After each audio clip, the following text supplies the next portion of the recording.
June 4, 1996.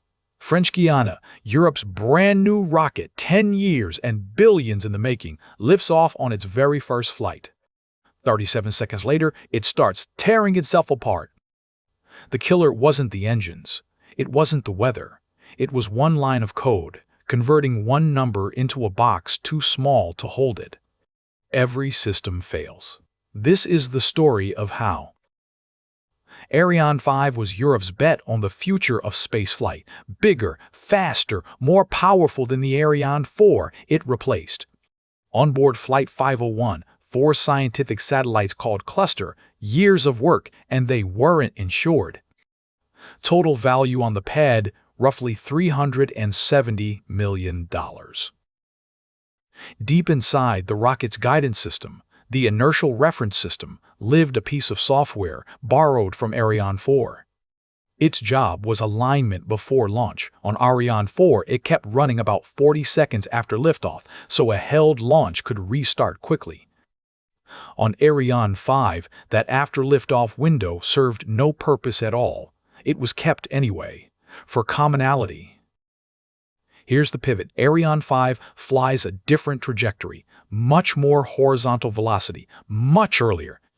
The code took that velocity, a 64-bit floating point number, and stuffed it into a 16-bit signed integer.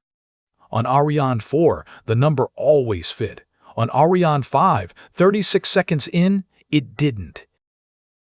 The overflow raises an exception. The handler does what it was designed to do, shut the unit down and dump diagnostics. The backup unit takes over, running identical software on identical data. It had already died the same death 72 milliseconds earlier. Redundancy against hardware faults. Zero redundancy against a systematic software fault. The same bug just fails twice. Now, the flight computer is reading the dead unit's diagnostic bit pattern as if it were real flight data. It obeys. Nozzles swing hard over. The rocket lurches sideways at Mach speed. Aerodynamic forces rip at the boosters, and the self-destruct system does its job. 39 seconds. 10 years of work.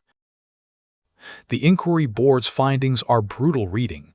The overflow check was deliberately left out. An analysis had proven the value couldn't overflow on Ariane 4 trajectories.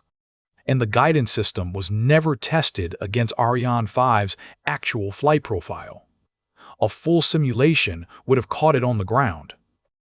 And there's a final twist of the knife. The value that overflowed, the horizontal bias, wasn't even needed. It fed a function whose only purpose was restarting a held countdown. After liftoff, its output went nowhere.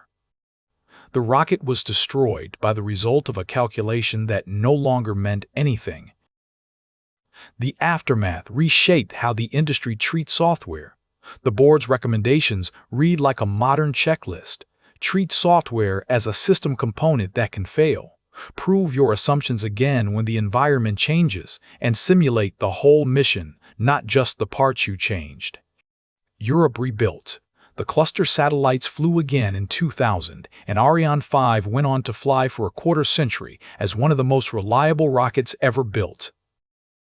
It worked on the last system is not a test result. It's a hypothesis about the next one. The code was correct for a rocket that no longer existed. The postmortem is public. The lesson rarely is. I'm Sev. See you at the next incident.